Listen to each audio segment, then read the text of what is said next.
അപ്പൊ ഈ പാട്ടുകാരൻ എന്നുള്ള പ്രൊഫഷൻ ചെറുപ്പത്തിൽ പ്രശ്നമായിട്ടില്ലെങ്കിലും കല്യാണ സമയത്ത് പ്രശ്നമായിട്ടില്ലേ?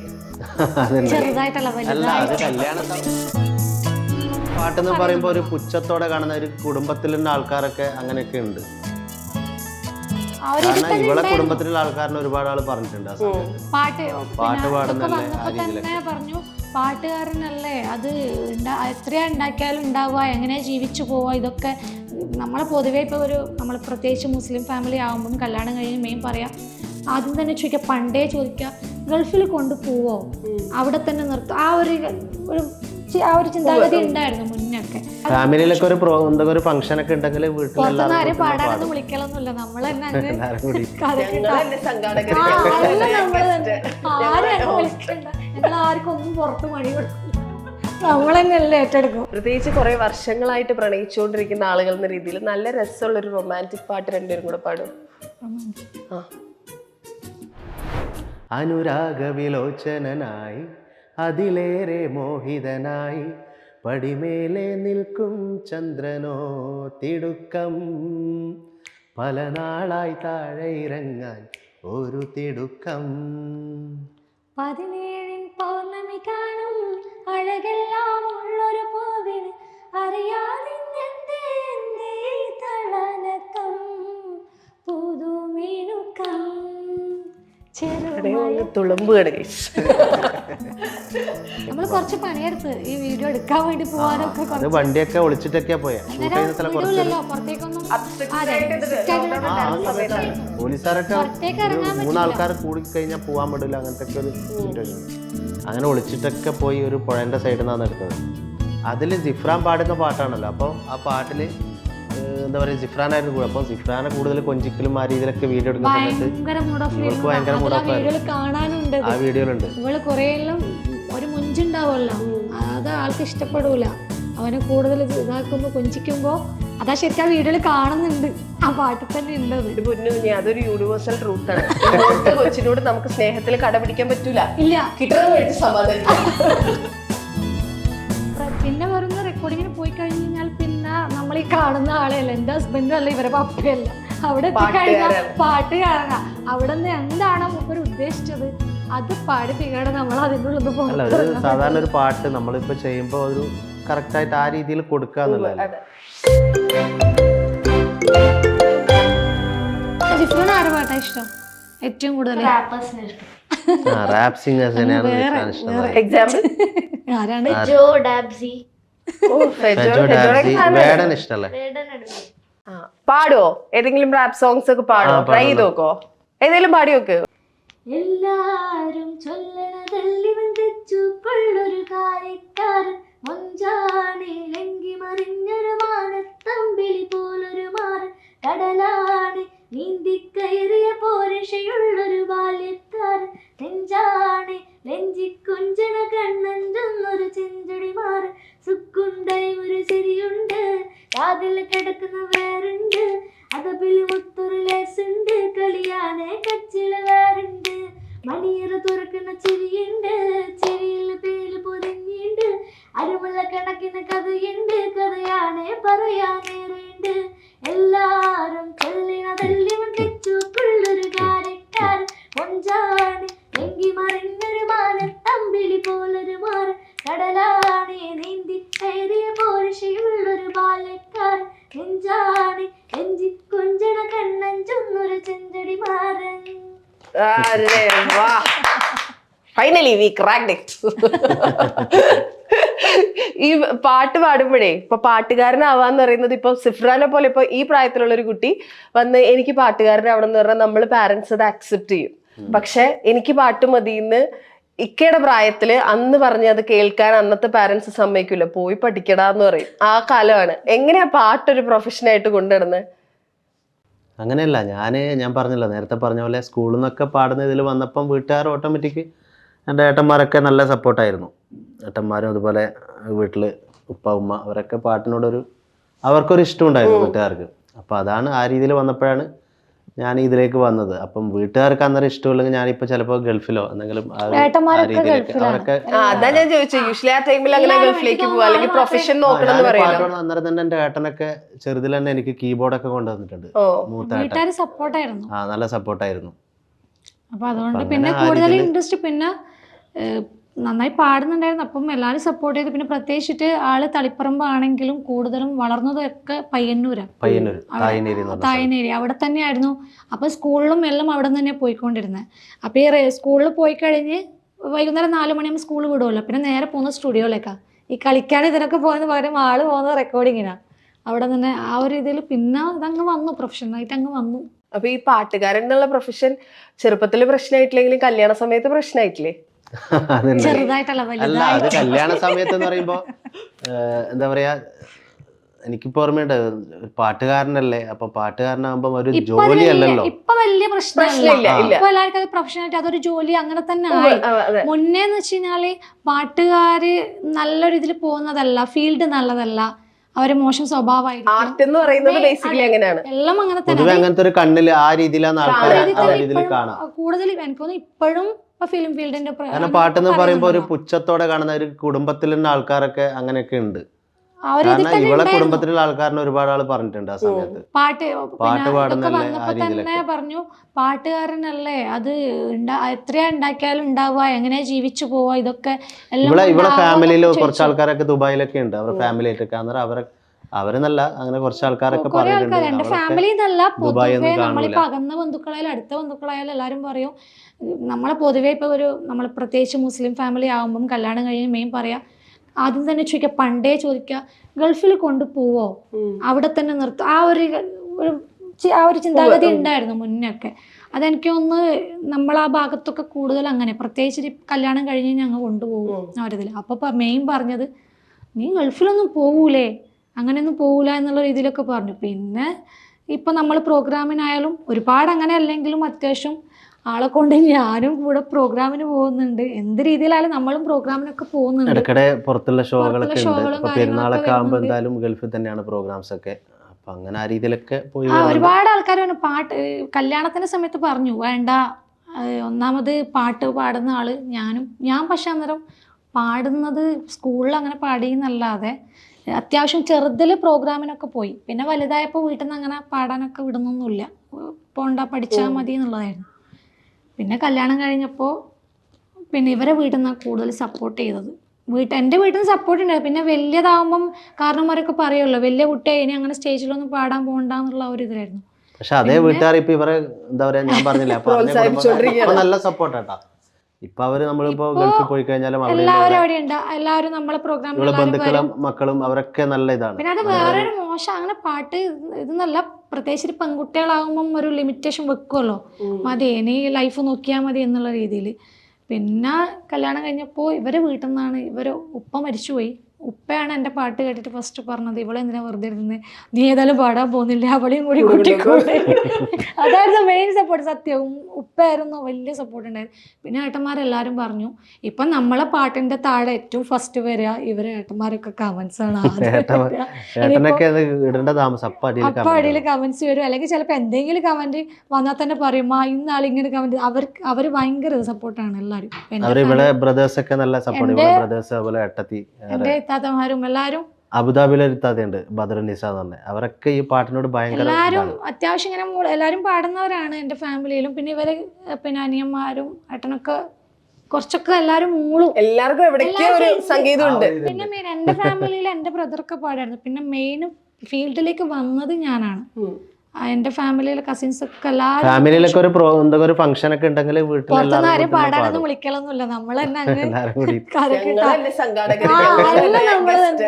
ആരും വിളിക്കണ്ട, ഞങ്ങൾ ആർക്കും ഒന്നും പുറത്ത് പണി കൊടുക്കില്ല, നമ്മൾ തന്നെ എല്ലാം ഏറ്റെടുക്കും. ഇത്ര നേരം നമ്മൾ ഇവിടെ ഇരുന്ന് പാടിയതൊക്കെ ജനറൽ സോങ്സ് ആണ്.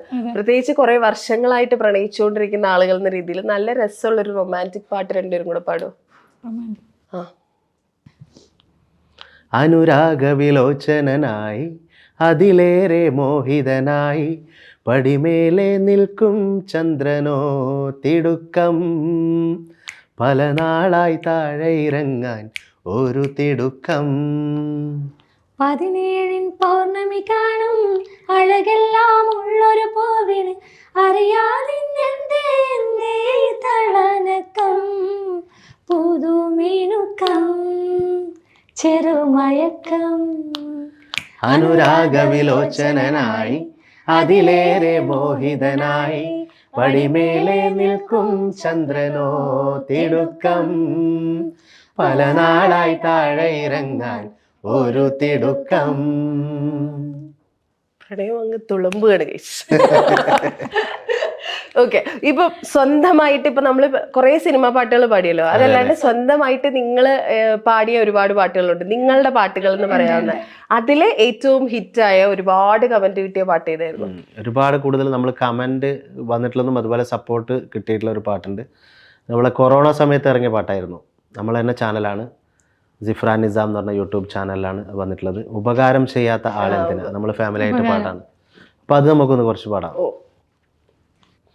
മുല്ലപ്പൂ മണക്കാത്ത മൂക്കെന്തിനാ മുർത്തദ്ദായി പോകുന്ന വാക്കെന്തിനാ, മുല്ലപ്പൂ മണക്കാത്ത മൂക്കെന്തിനാ മുർത്തദ്ദായി പോകുന്ന വാക്കെന്തിനാ, വിശപ്പെന്തെന്നറിയാത്ത വയറെന്തിനാ, വിഷമങ്ങളറിയാത്ത സുഹൃത്തെന്തിനാ, നമ്മുടെ സുഹൃത്തെന്തിനാ, ഉപകാരം ചെയ്യാത്ത ആളെന്തിനാ, ഉപദ്രവം ചെയ്യുവാൻ പോണതെന്തിനാ, അപരാധം പറയുന്ന നാവെന്തിനാ, അഹങ്കാരം കരുതുന്ന കൽബെന്തിനാ, നമ്മുടെ കൽബെന്തിനാ.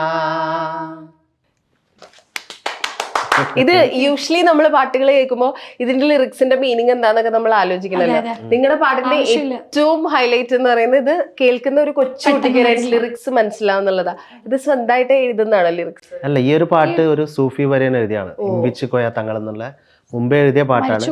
അപ്പൊ ആ സമയത്ത് ആരൊക്കെയോ ഇങ്ങനെ മ്യൂസിക് ഇല്ലാതെ ജസ്റ്റ് പാടിയതൊക്കെ കണ്ടിട്ട് ഞാൻ പെട്ടെന്ന് അങ്ങനെ ഒരു ഓർക്കസ്ട്ര ചെയ്തിട്ട് ചെയ്യാന്നുള്ള രീതിയിൽ അങ്ങനെ ചെയ്ത പാട്ടാണ്. രസം തോന്നിയപ്പോൾ ആള് പറഞ്ഞു നമുക്കിത് ചെയ്താലോ എന്ന് പറഞ്ഞിട്ട് ഞാൻ ആദ്യം പറഞ്ഞു ചെയ്യണം, ഇത് ചെയ്ത ആൾക്കാരെ ഏറ്റെടുക്കോ എന്നുള്ള രീതിയിൽ പറഞ്ഞു ചെയ്യാം. അതിന്റെ വരികള് ആൾക്കാർക്ക് ഇനിയിപ്പം കാരണം അങ്ങനത്തെ ഒരു വരികളാണല്ലോ കുഞ്ഞുങ്ങൾക്ക് മനസ്സിലാവും. ആ സമയത്ത് കൊറോണന്റെ സമയത്ത് പരസ്പരം എന്താ പറയാ കിറ്റുകളും അതൊക്കെ ആയിട്ട് എല്ലാവരും അങ്ങനത്തെ നിൽക്കുന്ന അങ്ങനത്തെ ഒരു ടൈം. അപ്പൊ ആ ഒരു സമയത്ത് ആ ഒരു പാട്ടിന് ഭയങ്കര ഒരു പ്രാധാന്യം. നമ്മൾ കുറച്ച് പണിയെടുത്ത് ഈ വീഡിയോ എടുക്കാൻ വേണ്ടി പോകാനൊക്കെ അത് വണ്ടിയൊക്കെ ഒളിച്ചിട്ടൊക്കെയാ പോയെ. ഷൂട്ട് ചെയ്യുന്ന സ്ഥലം പുറത്തേക്കൊന്നും പോലീസുകാരൊക്കെ 3 ആൾക്കാർ കൂടി കഴിഞ്ഞാൽ പോകാൻ പറ്റില്ല. അങ്ങനത്തെ ഒക്കെ ഒരു സിറ്റുവേഷൻ ഉണ്ട്. അങ്ങനെ ഒളിച്ചിട്ടൊക്കെ പോയി ഒരു പുഴേന്റെ സൈഡിൽ നിന്നാണ് എടുത്തത്. അപ്പൊ അതിനുശേഷമാണ് എന്താ പറയാ ഒരുപാട് ആൾക്കാർ എന്താ പറയാ നിങ്ങളെ പാട്ടിൽ നല്ല പാട്ട് എന്ന് പറയുന്നത് ഉപകാരം എന്നുള്ള പാട്ടായിരുന്നു. നിങ്ങളെ പാട്ടിൽ ഒരുപാട് നല്ല മെസ്സേജുകളുണ്ട്. അപ്പം അതിനുശേഷമാണ് നമ്മുടെ അമർ മൊയ്തുവിൻ്റെ ഒരു വർക്ക് ചെയ്യുന്നത്, തെറ്റുപറ്റും ചങ്ങാതി എന്നുള്ളൊരു വർക്ക്. അതും അത്യാവശ്യം നല്ല രീതിയിൽ അതും അതേപോലെ എല്ലാവർക്കും പെട്ടെന്ന് മനസ്സിലാവുന്ന വരികളാണ്. ഒരുപാട് ഫ്രണ്ട്സിന്റെ തമ്മിലുള്ള ആ ഒരു ബന്ധം പറയുന്ന ആ ഒരു റിലേഷൻ പറയുന്ന ഒരു പാട്ടായിരുന്നു അത്. അപ്പൊ അതൊന്ന് പാടാം നമുക്ക് ഈ ഒരു ഇതിലല്ലേ. തെറ്റ് പറ്റും ചങ്ങാതി കുറ്റമല്ലത് ചങ്ങാതി, തെറ്റു തെറ്റാണെന്നറിഞ്ഞാൽ തെറ്റ് ശരിയാക്കാൻ തുനിഞ്ഞാൽ കുറ്റമാണത് ചങ്ങാതി, കുറ്റമാണത് ചങ്ങാതി, തെറ്റ് പറ്റും ചങ്ങാതി കുറ്റമല്ലത് ചങ്ങാതി, തെറ്റ് തെറ്റാണെന്നറിഞ്ഞാൽ തെറ്റ് ശരിയാക്കാൻ തുനിഞ്ഞാൽ കുറ്റമാണതു ചങ്ങാതി, കുറ്റമാണതു ചങ്ങാതി. നിങ്ങളുടെ സൗണ്ടുകളുണ്ട്. നിങ്ങൾ ഒരേ ഫാമിലി ആണെങ്കിൽ 4 പേരുടെ 4 ശബ്ദം കേട്ടോ, എടുത്തറിയാം നമുക്ക്. ആ 4 ശബ്ദങ്ങളും സെപ്പറേറ്റ് അറിയാം. നല്ല രസം കേൾക്കും, പലതും പല ടോണ്. ഇപ്പം ചങ്ങാതിമാരുടെ പാട്ട് പാടിയ പോലെ തന്നെ സിഫ്രു ആക്ച്വലി ഉമ്മയ്ക്ക് വേണ്ടിയിട്ടൊരു പാട്ട് പാടിയിട്ടില്ലേ? സംഭവം ഹിറ്റ് ആയിരുന്നു തോന്നുന്നു അല്ലേ? നല്ല ഹിറ്റ് ആയിരുന്നു. അത് ഉമ്മാനെ കുറിച്ചുള്ള ഒരു പാട്ട് ഉമ്മനെ സോപ്പിടാൻ വേണ്ടി എഴുതിയതാ അല്ല പാടിയതാ? നമ്മൾ ആക്ട് ചെയ്തിട്ടാ. ആണോ? അതില് ജിഫ്രാൻ പാടുന്ന പാട്ടാണല്ലോ. അപ്പോൾ ആ പാട്ടില് എന്താ പറയാ ജിഫ്രാനായിരുന്നു കൂടെ. അപ്പോൾ ജിഫ്രാനെ കൂടുതൽ കൊഞ്ചിക്കലും ആ രീതിയിലൊക്കെ വീഡിയോ എടുക്കുന്ന സമയത്ത് ഇവൾക്ക് ഭയങ്കര കാണാനുണ്ട്. ആ വീഡിയോയിലുണ്ട്. ഇവള് കൊറേ എല്ലാം ഒരു മുഞ്ചുണ്ടാവുമല്ലോ, അത് ആൾക്ക് ഇഷ്ടപ്പെടൂല. അവനെ കൂടുതൽ ഇതാക്കുമ്പോൾ കൊഞ്ചിക്കുമ്പോൾ അതാ ശരിക്കും ആ വീഡിയോയിൽ കാണുന്നുണ്ട്, ആ പാട്ടിൽ തന്നെ ഉണ്ടത്. ഒരു പൊന്നു കുഞ്ഞെ, അതൊരു യൂണിവേഴ്സൽ ട്രൂത്ത് ആണ്. ഇന്നത്തെ കൊച്ചിനോട് നമുക്ക് സ്നേഹത്തിൽ കടപിടിക്കാൻ പറ്റൂല. ഇല്ല, കിട്ടുന്നത് മേടിച്ച് സമാധാനിക്കാം. ഉമ്മ എന്റെ പക്ഷെ അത് പൊന്നുമ്മ ഞാൻ പറയും നിങ്ങൾ രണ്ടാളും ഒരുപോലെ. പക്ഷെ കൂട്ടത്തിൽ ഇങ്ങനെ അടിയാ ചില സമയത്ത് വലിയ അടിയൊന്നുമല്ല, ചിലപ്പോ ഇവൻ വെറുതെ വന്നിട്ട് ഇവളെ ഇങ്ങനെ തോണ്ടി കളിക്കും. അപ്പോ ഏത് പക്ഷത്ത് ചേരണമെന്ന് പറയാൻ പറ്റൂല. കാരണം അപ്പുറത്ത് കൂടിയാലും ഇപ്പുറത്ത് കൂടിയാലും നമുക്ക് പ്രശ്നം കിട്ടും. അവര് ശരിയാവും. അവര് ശരിയാവും, നമ്മളതിൽ ഇടപെടില്ല, കുറവാ. പിന്നെ കാരണം നമ്മള് ഇടപെട്ടിട്ടില്ല, അവസാനം നമ്മൾ പുറത്താവും, ഇവരൊന്നിച്ച് കളിക്കാൻ തുടങ്ങും. അത് വലിയ സിഫ്ര നമുക്ക് പാട്ട് പാടണ്ടേ? സിഫ്ര വേറെ ഏതൊരു ലോകത്താണല്ലോ, ഇടയ്ക്കിടയ്ക്ക് വേറെ എങ്ങോട്ടോ പോകും. ചിലപ്പോ ആ പാട്ട് പറഞ്ഞില്ലേ പാടാന്, അതില് ലിറിക്സ് ചെറുതില് പാടിയതല്ലേ, അത് വരിയൊക്കെ ചിലപ്പോ ആലോചിക്കുന്നതായിരിക്കും. ഓർമ്മയില്ലേ? പാടാം. ഉമ്മ എന്റെ പൊന്നുമ്മ പൂമോന്റെ പാട്ട് ഉണ്ടേ എന്നും പൂവിൽ ഇഷലിന്റെ കൂട്ട് എന്നും എന്നിൽ കുളിരുമായി ആശ്വാസക്കാറ്റ് എന്നെ പുൽകിയുണരുമീ ആശ്വാസ പാട്ട് ചുടുചുംബനങ്ങൾ സുഖമർമരങ്ങൾ ചുവടുന്നും എൻ്റെ ശ്രുതിയാണു നിങ്ങൾ ഉമ്മ ഉമ്മ ഉയിരാണുമ്മ ഉമ്മ ഉമ്മ തണലാണുമ്മ. ഇത് ഈ പഠിക്കണതിന്റെ കൂട്ടത്തിൽ ഈ ലിറിക്സും ഒക്കെ പഠിക്കണ്ടേ? എങ്ങനെ ഇതൊക്കെ കൂടി അഡ്ജസ്റ്റ് ചെയ്യുന്നു? സ്കൂളിലേക്കുള്ള ഇപ്പൊ ഏത് ക്ലാസ്സിലാ? ഞാനിപ്പോ 7th. ഇപ്പൊ ഈ പഠിത്ത ഈ പ്രോഗ്രാമും പെർഫോമൻസസും ഒക്കെ ആയിട്ട് പോകുമ്പോ ഈ പഠിപ്പ് എങ്ങനെ ഹാൻഡിൽ ചെയ്യുന്നുണ്ടാളും? ഞാനെന്താ പറയും, അവന്റെ ഫ്രണ്ട്സ് ഒക്കെ നല്ല സപ്പോർട്ടാ. അപ്പൊ ചിലപ്പോ നോട്ട്സ് ഒക്കെ അവിടെ ഏൽപ്പിച്ചിട്ടാണ് പോകുക. വരുമ്പോഴേക്ക് പോകുമ്പോ പിന്നെ എല്ലാവരും ഇപ്പം സബ്ജക്ട് ഓരോ സബ്ജക്ട് അടുത്ത ഫ്രണ്ട് 2 നോട്ടെല്ലാം കൊണ്ടുപോകും. എന്നിട്ട് എന്താക്കും അവര് കംപ്ലീറ്റ് ചെയ്ത് ഇപ്പൊ പിന്നെ വന്ന് പഠിക്കാൻ വലിയ പ്രശ്നമില്ല. ഇപ്പൊ എക്സാം ടൈമിലൊക്കെ ആണ്, ചില ടൈമിൽ നമുക്ക് നിർബന്ധമായിട്ട് പോകേണ്ട പ്രോഗ്രാം ആണെങ്കിൽ സ്കൂളിൽ പോയിട്ട് പറഞ്ഞിട്ട് അവര് റീടെസ്റ്റ് ഒക്കെ വെക്കും. എന്തായാലും അവര് ചെയ്തോളൂ. അപ്പൊ സ്കൂളിൽ നല്ല സപ്പോർട്ടാണ്. പുറത്ത് പ്രോഗ്രാംസിനൊക്കെ പോയി കഴിഞ്ഞാൽ, ഷോപ്പിങ്ങിന് പോയി കഴിഞ്ഞാൽ ഫസ്റ്റ് ഫ്രണ്ട്സിന് എടുക്കുക ചോക്ലേറ്റ്. ആദ്യം ചോക്ലേറ്റ് എടുക്കുക, ഓരോന്നൊക്കെ ഇഷ്ടമുള്ള ചോക്ലേറ്റ് എടുക്കണ്ടേ, അവരെ നോട്ട്സ് ഒക്കെ എഴുതിയതാ എന്നൊക്കെ പറഞ്ഞിട്ട് അവളത്. പിന്നെ ബെസ്റ്റ് ഫ്രണ്ട് ഉണ്ട്, ഫ്രണ്ടിന്റെ പേരെന്താ? ഫിസ. അപ്പോൾ അവളെ ഫ്രണ്ടിന്റെ ഫിസാന്റെ ഉമ്മയായിട്ട് ഞാൻ ഭയങ്കര കമ്പനി. അപ്പൊ അവള് മൊത്തം നോട്ടും കൊണ്ടുപോകും. ഫസ്റ്റ് ഞങ്ങള് ഇവള് ചേർത്ത ടൈമിൽ ഇവള് ആ സ്കൂളിൽ ആ ഫ്രണ്ട് അവളുമായിട്ടാണ് കൂടുതൽ കമ്പനി. അപ്പൊ ഡിവിഷൻ വരെ മാറ്റാൻ വിടുന്നില്ല. ഇല്ല ഉമ്മ എനിക്ക് അത് മാറിക്കഴിഞ്ഞാൽ എൻ്റെ ഫ്രണ്ട് പോകുന്നുള്ളതിൽ ഭയങ്കര കമ്പനി അവര്. അപ്പൊ അവളൊക്കെ നോട്ടൊക്കെ കംപ്ലീറ്റ് ചെയ്തു. നമ്മൾ ഇത്ര നേരം സംസാരിച്ചിട്ട് 100 ഒറ്റയ്ക്ക് ഒരു പാട്ട് പാടിയിട്ടില്ല. ഞാൻ എപ്പോഴാണ് റിലീസ്? നമുക്ക് പാടാം. ആളിങ്ങനെ ഇരിക്കുകയാണ്, ഇടയ്ക്കിടയ്ക്ക് വേറെ ലോകത്തോട്ട് പോകണ്ട. എന്താ പാടിയേ? Ready, പാടിക്കാൻ.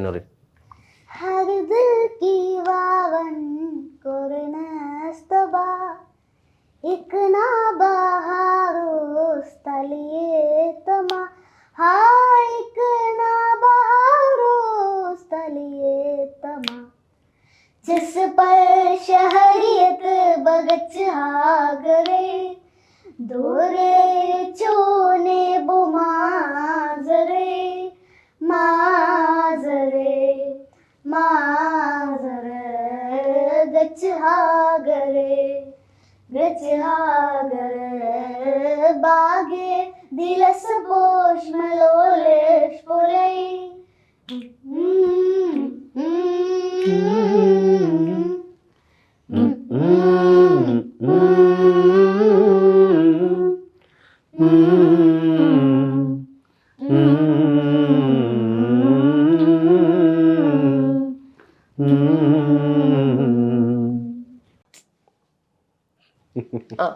Okay, continue. Let's continue. Performance ആണല്ലോ ഇപ്പൊ എത്ര വർഷമായി പെർഫോം ചെയ്യാൻ തുടങ്ങിയിട്ട്? കുറേ ആയി. ഞാന് ഒരു 6ാമത്തെ വയസ്സിൽ ഞാൻ ഇപ്പൊ എന്തായാലും ഒരു 10-30 വർഷത്തിൽ കൂടുതലായില്ലേ?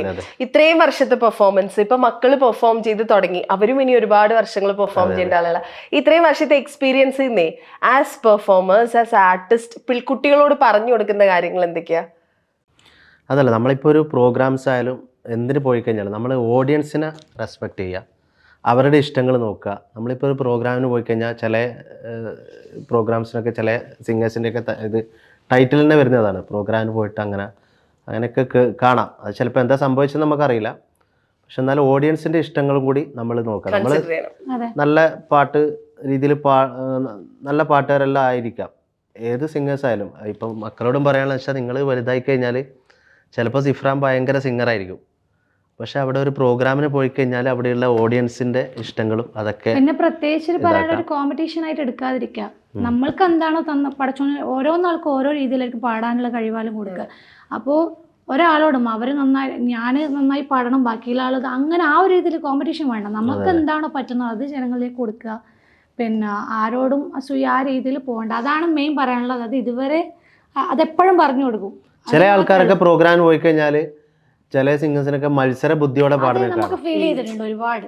അതിൻ്റെ ഒന്നും ആവശ്യമില്ല. ചിലപ്പോൾ എനിക്കുള്ള കഴിവ് എനിക്ക് ഉണ്ടാവും, ഇപ്പം അവരുടെ വ്യത്യസ്തമായിട്ടുള്ള ഇതാണ്. അപ്പം അയാൾ അത് ആ പ്രോഗ്രാമിന് കൂടുതൽ ഇതായെന്ന് വെച്ചിട്ട് അവർ അങ്ങനെയില്ല. എനിക്ക് തോന്നുന്നത് നമ്മളിപ്പോൾ ഇത്രയും കാലമായിട്ട് നമ്മളിപ്പോൾ ഫാമിലി ആയിട്ട് 3-4 വയസ്സ് പാടാൻ തുടങ്ങി, ഇപ്പം 7th-ലായി. അപ്പോൾ ഇത്രയും കാലമായിട്ട് പോകുന്നതും എല്ലാവരും നമ്മളെടുത്ത് പറയുന്ന കാര്യം നമുക്ക് തന്നെ സ്വയം നമുക്കൊരു തോന്നലുണ്ടല്ലോ. ആ തോന്നലിൽ വന്നതും എന്ന് വെച്ച് കഴിഞ്ഞാൽ ചില സ്ഥലത്ത് ഇപ്പം ഫാമിലി പാടുന്നവരിൽ തന്നെ പ്രശ്നങ്ങൾ വരാറുണ്ട്. പിന്നെ അങ്ങോട്ടും ഇങ്ങോട്ടും എനിക്ക് പാടണം, നമ്മളിൽ തന്നെ ഞാൻ ഇന്ന് വരെ ഇപ്പം നമ്മൾ ഒരു പാട്ടാണ് ഇപ്പോൾ ഒരു ആൽബം സോങ് ഞങ്ങളോട് ഒരുപാട് ആൾക്കാർ ചോദിച്ചിട്ടുണ്ട്, ഒരു പാട്ട് നിങ്ങൾ എങ്ങനെ ഇത് ഷെയർ ചെയ്ത് പാടുന്നത്? കാരണം ഒരു പല്ലവി ഇപ്പം 4 ലൈനൊക്കെ വരുന്നുള്ളൂ. അപ്പോൾ ഒരു ഇതിൽ പാടും. പക്ഷെ നമ്മൾക്ക് അങ്ങനെ ഒരു ഒന്നുമില്ല മൈൻഡിൽ.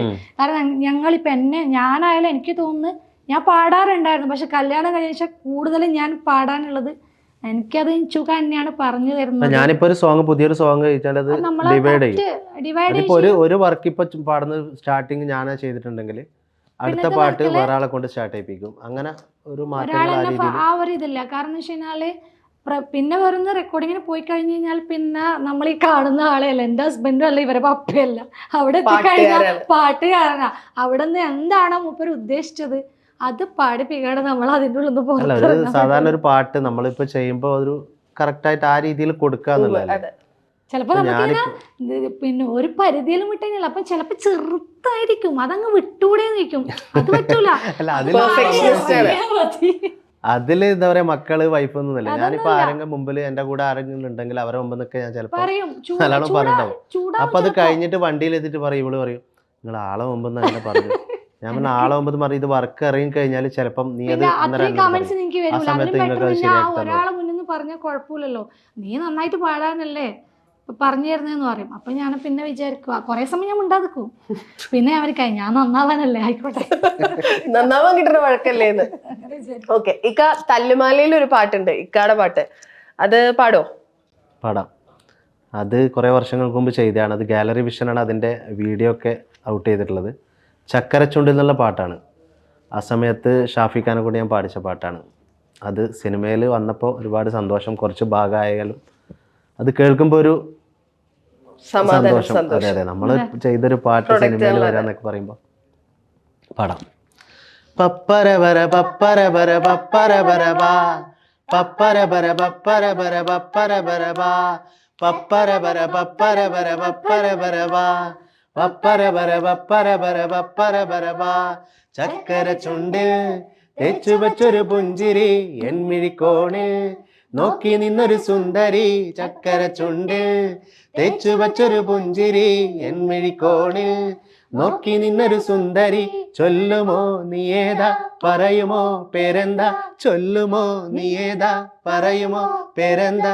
അഴകേ അഴകേ കരളെ കുളിരേ അഴകേ അഴകേ കരളെ കുളിരേ ചക്കര ചുണ്ടിൽ തേച്ചു വച്ചൊരു പുഞ്ചിരി എന്മിഴിക്കോണിൽ നോക്കി നിന്നൊരു സുന്ദരി. ഇതിങ്ങനെ ഇടക്കിടക്ക് താഴെ വെച്ച് കൈകൊട്ടലാണ് ഇപ്പോഴത്തെ ഇന്നത്തെ മെയിൻ പരിപാടി. ഈ മാപ്പിള പാട്ടിനുള്ള ഒരു വൈബ് ഉണ്ടല്ലോ, അത് നമുക്ക് വേറെ ഒരു പാട്ടിനും കിട്ടാത്തൊരു വൈബാണ്. ഭയങ്കര രസമാണ്. മെഹർ ഒരു മാപ്പിള പാട്ട് പാടോ? ഞാനോ? ഞാൻ പാടിയൊരു പാട്ട് പാടാം. മെഹർ തന്നെ പാടിയിട്ടുള്ള ഒരു പാട്ടുണ്ട്, ശുക്രിയ എന്നുള്ളൊരു പാട്ട്. അത് പാടിക്കോ. ശുക്രിയ ശുക്രിയ നാഥനിൽ ശുക്രിയ ശുക്രിയ ശുക്രിയ നാഥനിൽ ശുക്രിയ ഈ ദേഹമിൽ റുഹുദിനി സ്തുതിയാൽ പാടി ഞാൻ. ശുക്രിയ ശുക്രിയ നാഥന് ശുക്രിയ, ശുക്രിയ ശുക്രിയ നാഥന് ശുക്രിയ. സംസാരത്തെക്കാൾ കൂടുതൽ പാട്ടുകളാണ്, പക്ഷെ നമുക്ക് സമയം തീരില്ലാത്തതുകൊണ്ട് ഇന്റർവ്യൂ വൈൻഡ് അപ്പ് ചെയ്യുന്നതിന് മുന്നേ ഫൈനലി ഒരുമിച്ച് നിങ്ങൾക്ക് ഏറ്റവും ഇഷ്ടമുള്ള ഒരു പാട്ടും കൂടെ പാടോ? അതും കൂടെ പാടിത്തരും. എനിക്കറിയാം കുറെ പാട്ട് പാടിച്ചെന്ന്, ബട്ട് സ്റ്റിൽ ഇല്ല അതൊന്നുമില്ല, നമുക്ക് പാടുന്നത് അത്ര സന്തോഷം അല്ലേ? അപ്പൊ പാടിക്കോ. ആ ആ ആ ആ ആ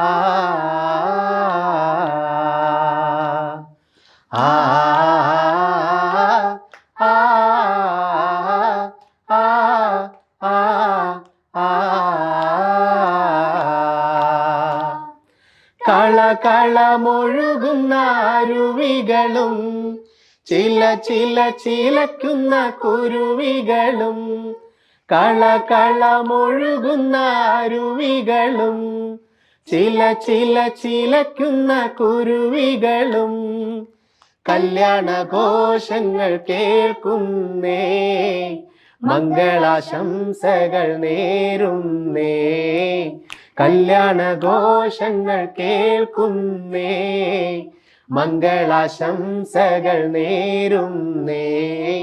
ആ ആ ആ ആ ആ